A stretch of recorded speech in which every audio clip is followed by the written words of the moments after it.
The following program was sponsored by Guerra Wealth Advisors. Welcome to Retirement Ready with Guerra Wealth Advisors. The team at Guerra Wealth Advisors has been helping families in Florida get to the point where work is an option and not an obligation. On this show, Sebastian Guerra will help you learn about strategies for creating income in retirement, managing your wealth, and minimizing taxes. Welcome to Retirement Ready with Guerra Wealth Advisors.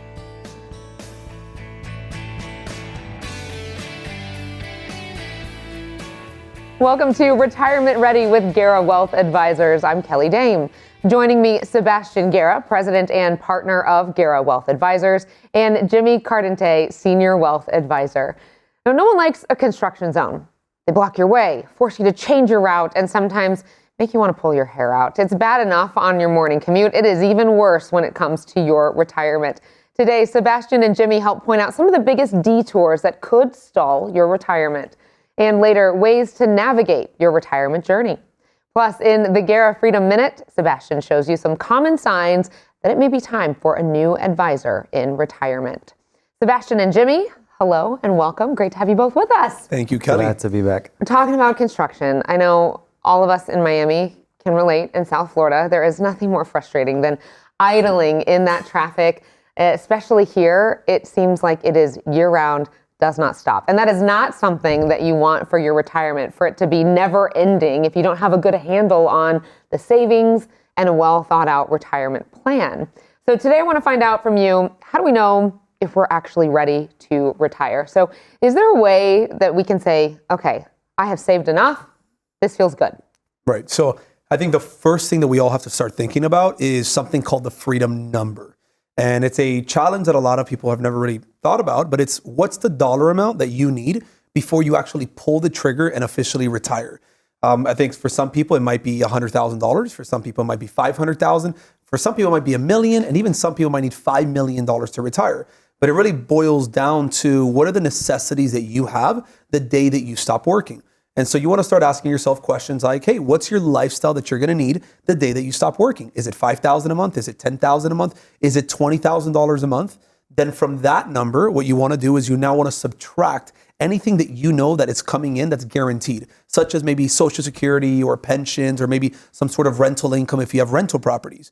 Once you know that number, then what you can identify is something called your income gap. And this is why it's very important that once you've identified your income gap, now you can build out what's called your freedom number. And there's a freedom formula that we actually created so that it can help people really know, are they really ready to retire? So I'll give you like a quick little example, Kelli, is let's just say that right now you needed $5,000 a month to be able to maintain the quality of life that you're accustomed to today. Well, if you want to make sure that that money lasts you throughout all of retirement, you want to have somewhere around $1 million saved up for retirement if your plan is to retire today. But now, if your plan is to retire, for example, in 15 years, instead of $1 million, you're probably going to need closer to about $1.6 million if you want to make sure that that money lasts you throughout all of retirement. But then you also want to be thinking about, what about inflation?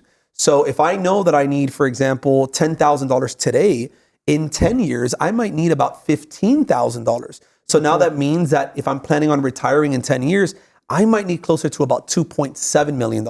And so what's very important is that you really identify what's your income gap and really build out that formula so that you know how much money you need to have before you pull the trigger and actually retire, because you want to make sure your money lasts you throughout all of retirement. Well, this brings me to my next point. I'm sure that the two questions you probably get are, how much do I need and how long should I expect to be retired for?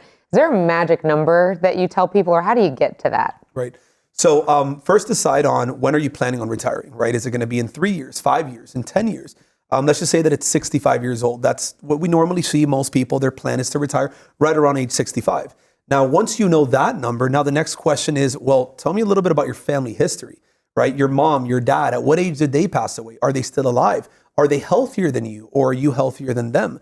If your mom or your dad, let's say they passed away at age 85 years old, and you're a little bit healthier than them, then you might want to add about an additional 5 to 10 years to their life expectancy. Because if you're 65 years old, and let's say that, your mom is 85 years old, then you know that there's a high likelihood you're going to live about 20 years in retirement.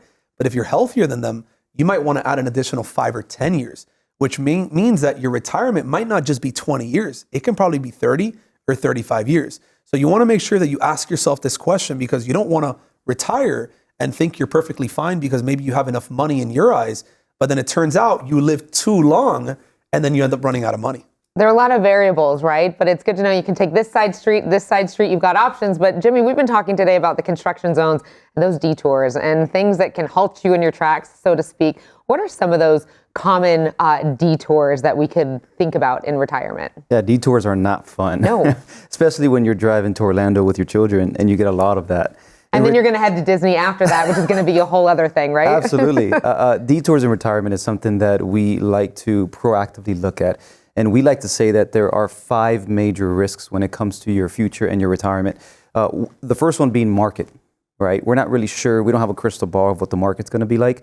And if you look at the past, you'll see that if you had you retired in 2007, that would be very different than had you retired in 2011 or 2012, right? So that's the first risk. The second risk is inflation, right? Now, there's something called averages. If you look at the last couple of years, maybe inflation might have been a little bit higher, but inflation is a very big thing that can affect your future. For example, we had a family that we looked at, and we looked at averaging inflation at about 2% at age 100 years old. Because of their lifestyle, they were still going to leave money behind to their family.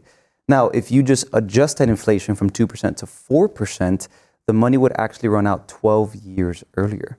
So that's something that we want to be looking at when it comes to your future. The third risk that we look at and talk about a lot is taxes, right? We don't know what the future holds. So we want to make sure, hey, if you are not proactively looking at taxes, then that's something that you should start doing. Because today, if you withdraw a certain amount, your tax bracket might be lower than where it might be in the future. So taxes is something that we consider a lot in our financial planning. And then the fourth one is health, right? The average couple, when you look at couples over the age of 65, will spend over $300,000 on just healthcare costs.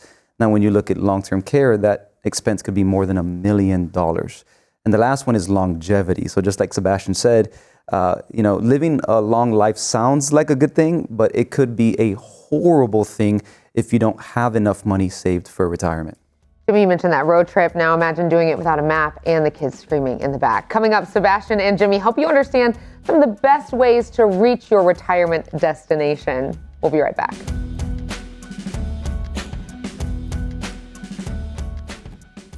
On the surface, your retirement plan might look solid. With your 401k or IRA, Social Security, investments, and insurance coverage, you appear to have it all covered.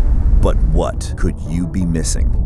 Below the surface, is your retirement exposed to too much risk? It's time for a deeper dive into your portfolio. We can help you uncover the risk that lies beneath the surface and learn about strategies to help preserve your savings. Get your free risk analysis today. When it comes to planning for the future, time may not always be on your side. Think about your taxes.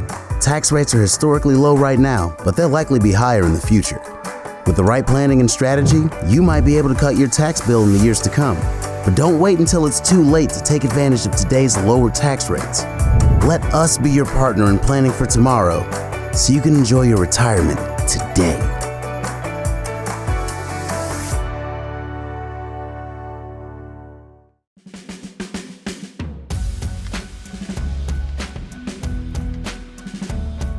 We're so glad you're tuned in. Today, I am joined again by Sebastian Guerra, President and Partner of Guerra Wealth Advisors, and Jimmy Cardentey, Senior Wealth Advisor at Guerra Wealth Advisors.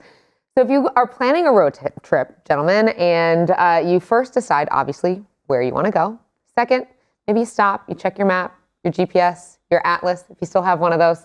And then you try to figure out the best way to get to your destination. But if you've never been there before, it can be hard to know exactly where you need to go, what the twists and turns are. So Jimmy, how many people leave their jobs and have absolutely no roadmap for retirement? That's a great question. The statistic would actually shock you. And one thing that we look at to kind of compare this is going to a doctor, for example. When you go to a doctor, you ask around, how many people have doctors, primary care physicians? Almost everybody, right? You should, because that's your physical health. Now, what about your financial health? And there was a study done where 27% of Americans today work with financial advisors. That means that 73% do not. Now here is where it gets a little bit more shocking. Just because 27% of Americans work with financial advisors does not mean that they have a clear roadmap. So that number could be much bigger when you start thinking about all of the pieces to the financial puzzle when it comes to financial planning. It's so interesting because we have never done this before. And in my mind, I'm thinking, oh my gosh, right? The whole idea of a map, how the heck do I get there? And so you think 70-some%, that is quite the number. Now, no one wants to run out of income, right? Once we get to retirement. So what are some ways that most retirees, Sebastian, get their income? So there's a lot of ways for people to invest their money, but I think there's a difference between how to invest your money and then how do I generate income from my investments. And so it's not as easy as just, hey, I'm going to go stick my money into the S&P 500 or the stock market, and hopefully that can help me generate some sort of income. So you really want to ask yourself, what are the investment strategies that I can implement to help me generate that income? And so, we normally talk about the multiple different buckets that we should have as we're entering retirement. We speak about the importance of having the cash bucket, which is normally tends to be anywhere between 3 to 12 months of expenses. Then we also talk about what we call a safe income bucket, which is the location that you're going to be drawing from during retirement. And so there's a lot of strategies that you could implement there, right? You can be using things like bonds, right? Bonds can help you generate some sort of income. You could also be using annuities to help you generate some sort of income. You can be using rental properties and real estate to help you generate income. And so there's a lot of strategies that people can be using. I think the challenge that most people walk into as it pertains to how to invest their money is that they really don't understand the different options that are available. And so they just end up sticking their money into whatever probably anybody else tells them, or what they see on a newsletter, or what they see online, or what their friend told them. And I think the challenge that a lot of people are going to go through is that they're going to end up making decisions with their money and how to invest it, but they really aren't working with someone that can give them true guidance on how to allocate their money, especially as they're entering such a sensitive time like retirement. You talked about options in investing. So should we be invested differently in retirement? So I can put it to you this way. We ended up meeting with a family a couple of years ago, and it was two sisters. And they were pretty much right around the same age. One of them was single. The other one was married, and they had 3 children. And so you would normally say, well, yeah, they should both pretty much be investing the same way, because if they're right around the same age, they should invest their money the same way. But the reality is that one of them had almost $3 million saved up for retirement. The other one only had about $350,000 saved up for retirement. So should they both be investing their money the same way? The answer is absolutely not, because one of them might have a lot more money. Maybe one of them has priorities to leave money for their legacy. Some people might not. And so I think what's very important is that it's not so much only the age conversation, but it's also what's the necessity that that individual or that family has. If you have multiple millions of dollars, your investment strategy can sometimes be more aggressive than the person that has less money, or vice versa. There could also be the scenario where you have so much money that you've worked so hard for that you really don't want to end up losing it. And so you want to be more conservative as well. So I can't sit here and say that everyone, no matter what situation you're in, everyone should be investing their money the same way just simply because they're right around the same age. Absolutely not. Well, we talk about different amounts of money that people may have. And you guys, I want to spend a minute to talk about, you've got a mantra, you've got a goal, right? To make work an option. I want to talk a minute. What do you mean by that? Yeah. So I think the challenge that a lot of people will go through throughout their entire life is, people will say things like, well, I'm probably going to work until I die. Or they'll say things like, I love my job. I want to keep working because I love my job. And for us, retirement is not, I'm going to stop working. For us, retirement is getting to the point where work becomes an option and it's not an obligation, that we work out of pure desire and not out of necessity. But the only way we can get there is by building out a plan to eventually get to that stage in life where we have enough amassed in our retirement accounts and our investment accounts that we can live off of it for the rest of our life. The problem is that most people are never going to get there, or most people might think they'll get there, but then they really don't have a solid plan on how to make sure that their money lasts them throughout all of retirement. I can only imagine how freeing it must be to just say, you know what? I'm going to do what I want. Yeah. That's how I want to live the rest of my life, right? All right. Well, coming up next, Sebastian shares some key signs that it could be time for a new advisor. That's next in the Guerra Freedom Minute. And still to come, Sebastian and Jimmy answer some of your questions. Stay with us.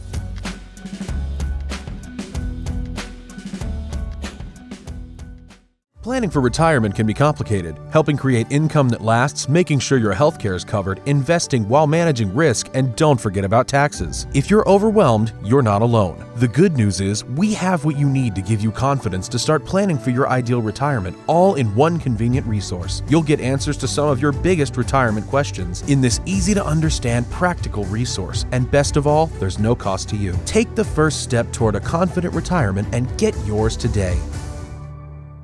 How does your future look in retirement? When you don't have a strategy, the future might look a little fuzzy. But with someone asking the right questions and helping you learn where you truly stand, it can become easier to work toward your goals. You need a plan to help generate income that will last as long as you need it. And the first step to creating an income plan is an analysis of where you are now. Let us help you bring your retirement into focus with your free income analysis today.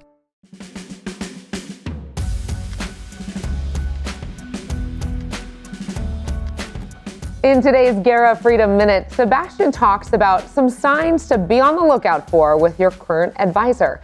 If these sound familiar to you, it could be time to look elsewhere. Isn't that right, Sebastian? Thank you so much, Kelly. I think this is a very important question that a lot of people should be asking themselves is, should I be working with my advisor or should I be looking for other options out there? And I think it all boils down to what's important to you.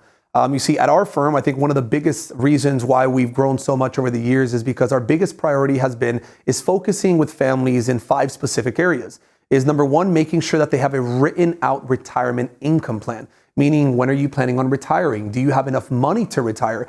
Do you know exactly when's the most optimal age for you to start getting Social Security? Do you know how to optimize any sort of pension? And just making sure you have a retirement income plan all drafted up in writing. This is, I think, one of the problems that a lot of advisors go through with their clients is that they just meet with them, they talk to them about money for an hour or 2 hours, but they really don't have a written out retirement income plan.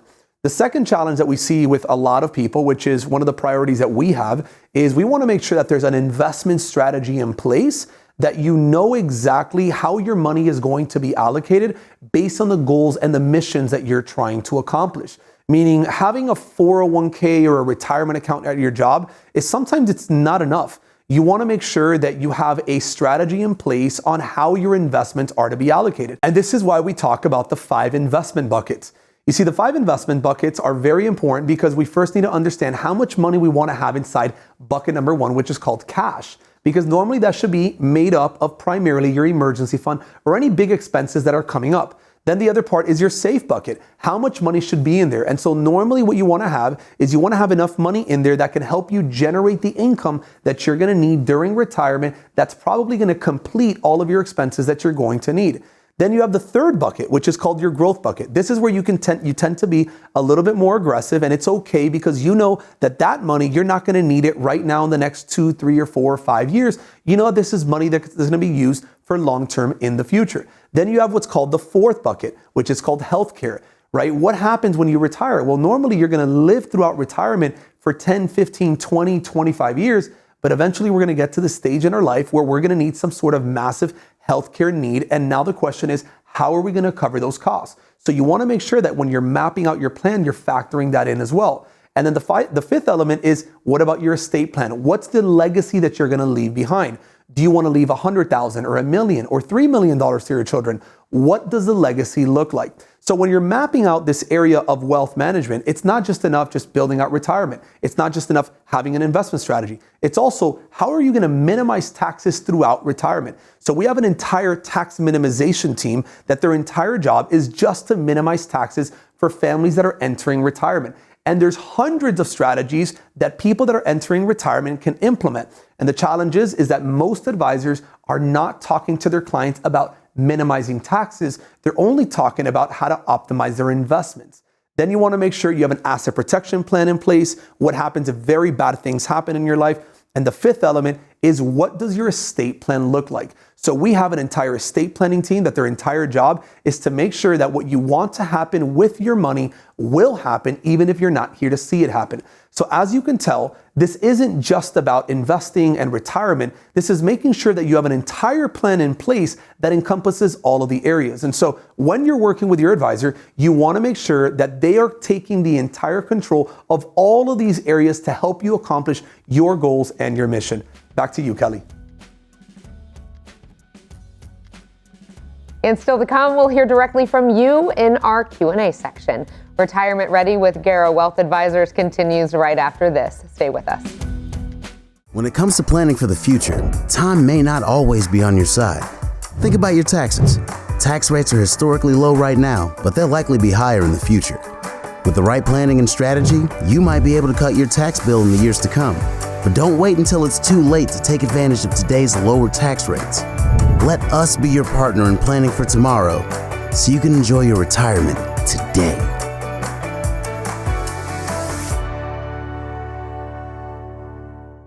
How does your future look in retirement? When you don't have a strategy, the future might look a little fuzzy, but with someone asking the right questions and helping you learn where you truly stand, it can become easier to work towards your goals. You need a plan to help generate income that will last as long as you need it. And the first step to creating an income plan is an analysis of where you are now. Let us help you bring your retirement into focus with your free income analysis today.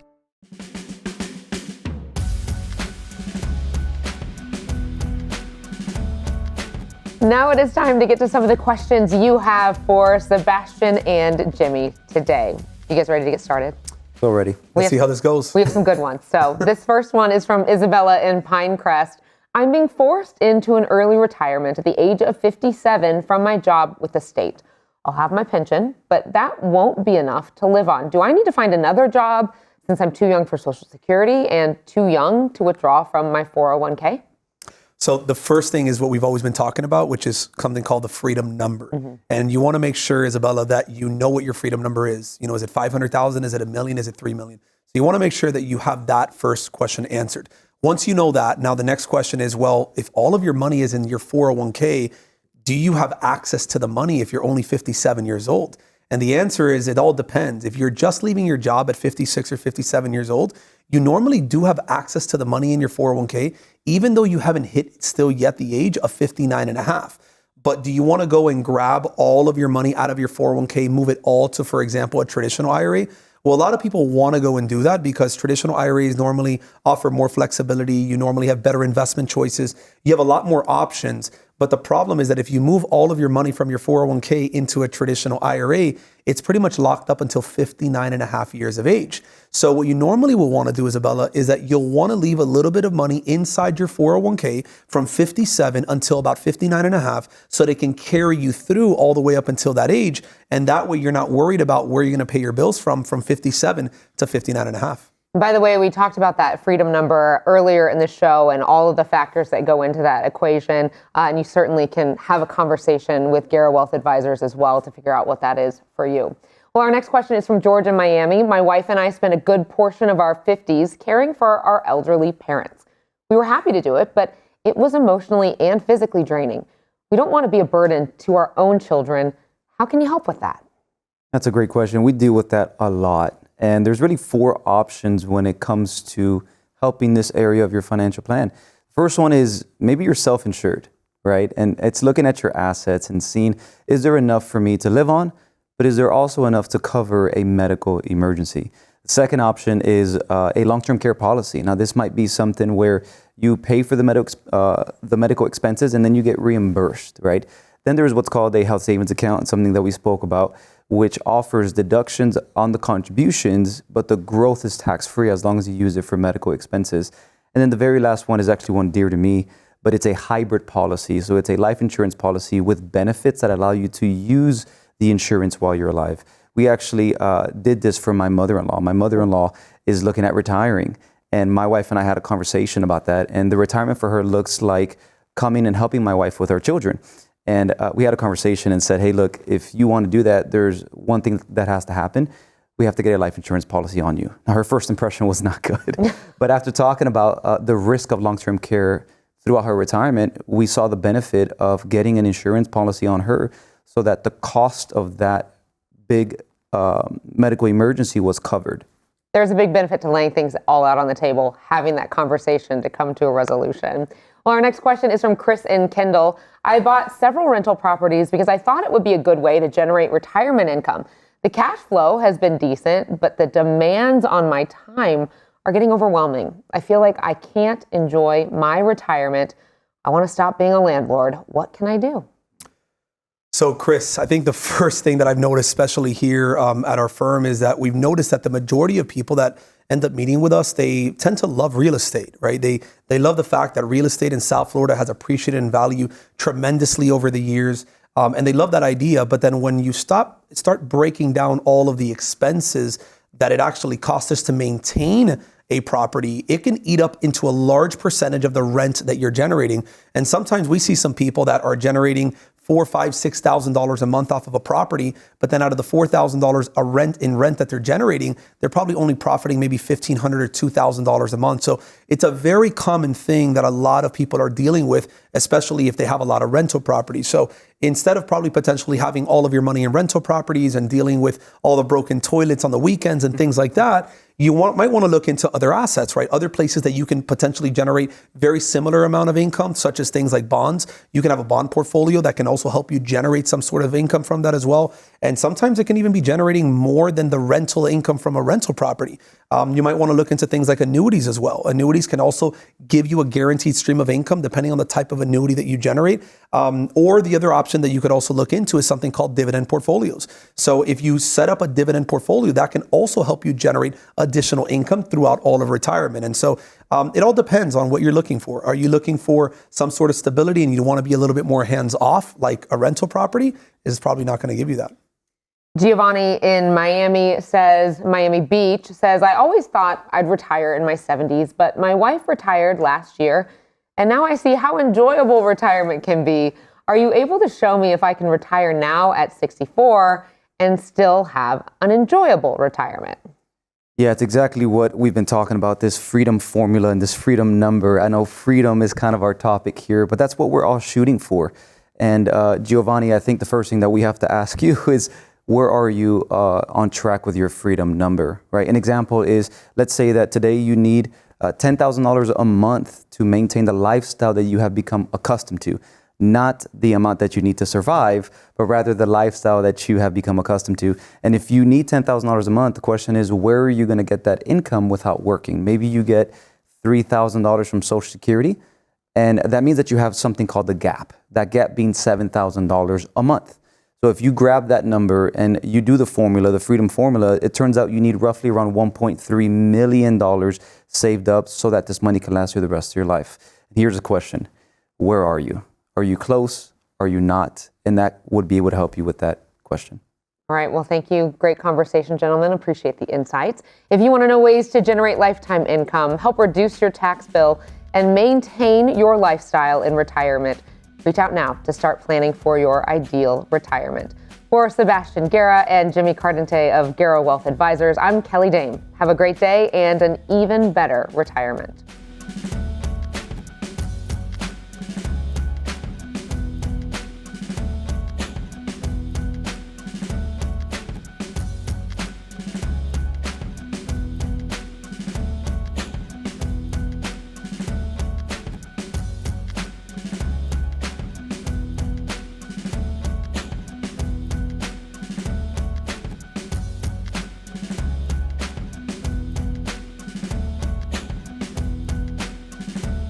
The preceding program was sponsored by Guerra Wealth Advisors.